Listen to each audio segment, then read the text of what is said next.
Gary, Indiana, a city once known for steel factories and music, but in 2011, something darker began to stir in one small, unassuming home on Carolina Street.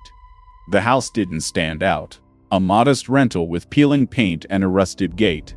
Yet behind its walls, a story unfolded that would leave seasoned police officers speechless. This is the story of Latoya Ammons, a mother of three whose home would soon be branded by the media as the 200 Demons House. It began quietly, footsteps when no one was there, shadowy shapes in hallways, doors creaking open in the middle of the night. At first, Latoya brushed it off, the sounds of an old house settling, but within days, the strange activity grew impossible to ignore. The family noticed swarms of flies that refused to die, buzzing near the porch window in the dead of winter. One night, the children screamed. They claimed to see a dark figure pacing their bedroom, its eyes glinting red. Latoya rushed in. The room was freezing, colder than the rest of the house, but nothing was there. As days passed, unseen hands seemed to tug at blankets, knock over lamps, and whisper names in the dark.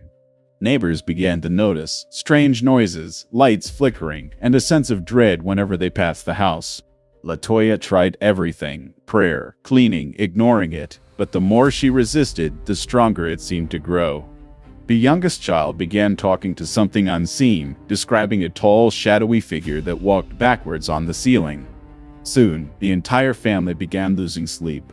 They heard thuds at night, heavy breathing, and furniture moving on its own. By spring 2012, things turned violent. Latoya and her mother, Rosa, reported being physically attacked, thrown, scratched, choked by something they could not see. Desperate, they reached out to their local church. The priest advised cleansing prayers, but even holy water seemed to agitate the unseen presence. During one prayer session, a loud bang echoed from the basement, like something heavy had fallen. When they went to check, nothing was there. The children's behavior began to change. Teachers noticed blank stares, sudden outbursts, and voices speaking through them. Social services got involved after reports of possession-like episodes witnessed by medical staff. According to hospital notes later released, one child reportedly walked backward up a wall before landing on the floor in full view of professionals. That report caught the attention of the local police. They had seen crime scenes, but never anything like this. Officer Charles Austin led the investigation. He expected a hoax. What he found inside would change his beliefs forever. Austin's body cam and colleagues' recorders captured unexplained interference, static, whispers, cold spots. Photos taken during the visit revealed a misty figure in the window, a human-like outline where no one stood. Investigators later admitted they felt physically sick inside the home. One officer swore he heard a deep growl near the basement door. By now, word spread beyond Gary. Reporters, clergy, and skeptics all wanted to see the house for themselves, unaware that what waited inside wasn't finished yet. Police and social workers scheduled a joint visit. They wanted to see for themselves what frightened the Ammons family so deeply. Inside, the air felt heavy. Even the most skeptical among them admitted later that something about the place felt off. Rosa, Latoya's mother, led them to the basement. She claimed that's where everything began. The concrete floor was stained with oil and salt lines. Rosa said she'd tried to protect the family by creating a barrier. During the walkthrough, recorders again captured strange distortions, clicks, faint whispers, bursts of static. One officer's camera malfunctioned the moment he aimed it toward the staircase. The footage later showed only black frames. Outside, a social worker waiting near her car said she felt an intense pressure in her chest, as if the air itself had weight. Back at the station, the officers compared notes. They couldn't explain the interference, but documented everything carefully. Soon, word of the Gary House case spread through local law enforcement networks and reached state officials. Latoya and her children temporarily moved out. Friends sheltered them, yet the family claimed the disturbances followed. Child protection staff continued interviews. They wanted to know if stress or environmental factors might explain the events. Medical professionals examined the children, no clear medical cause, though reports noted anxiety and exhaustion. A psychiatrist concluded that belief and fear could amplify reactions, but admitted the witnesses' consistency was unusual. Meanwhile, the house stood empty. Neighbors said lights flickered at night, even with power disconnected.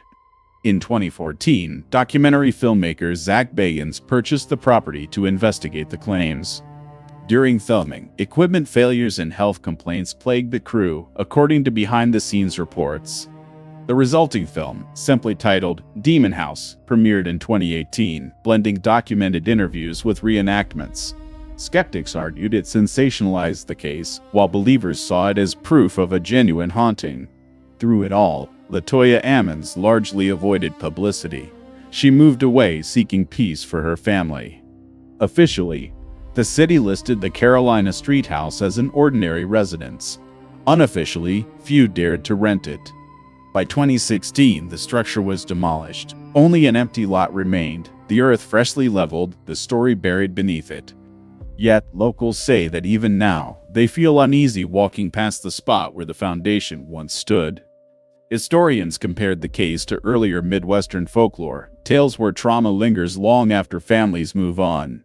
Police archives still hold photographs, audio files, and pages of testimony, evidence that resists simple explanation. For investigators who were there, the Carolina Street house remains the one report they cannot fully close. Years later, residents still whispered about the house on Carolina Street, even though it no longer stood. Children walking home from school crossed the street to avoid the lot. They said it felt wrong, like being watched. In 2018, the local newspaper revisited the case. Former officers refused interviews, one citing bad dreams whenever I think about it. Psychologists saw it as a textbook case of mass suggestion, fear magnified through belief. But paranormal investigators disagreed. They cited consistent witness statements from law enforcement as rare corroboration. Among those photos, the one showing the boy walking backward up the wall still sparks online debate. Skeptics claimed optical illusion. Believers insisted it captured something far darker than physics could explain. Over the years, similar reports surfaced in nearby towns. Cold spots, shadow shapes, scratching sounds at 3 a.m. Locals began calling it the Gary Curse, an echo of the demons said to haunt the Ammons family. Latoya rarely spoke publicly again, except to say she believed her faith saved her family. She described her story as proof that unseen forces are real, and that belief can be both weapon and shield. Meanwhile, the film crew from Demon House disbanded. Some members later spoke of nightmares, illness, and hallucinations. Director Zach Bagans claimed the house's evil followed him. He sealed the remains in a secret location, locked behind concrete walls. He never revealed where those remains were kept, only that they were contained but not gone. For Gary residents, the haunting became part of local identity, a story whispered to newcomers, a warning to skeptics. In paranormal circles, the Ammons case remains one of the most documented hauntings in modern history. Yet, for every believer, a skeptic stands opposite, each claiming the other refuses to see the truth. And so, the story of the Ammons family lives on, not as proof or myth, but as an unanswered question. Each year, paranormal enthusiasts visit Gary, hoping to feel what others once feared. Few find evidence, most find only silence. But sometimes, silence says enough.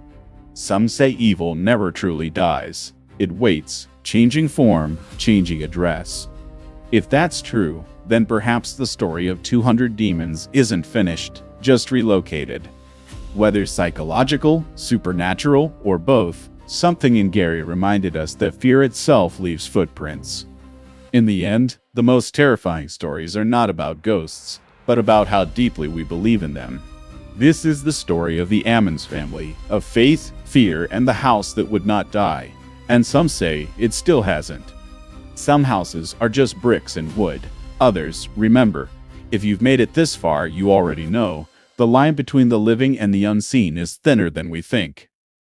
What do you believe really happened inside that house on Carolina Street? Leave your thoughts below, because the evidence is still out there.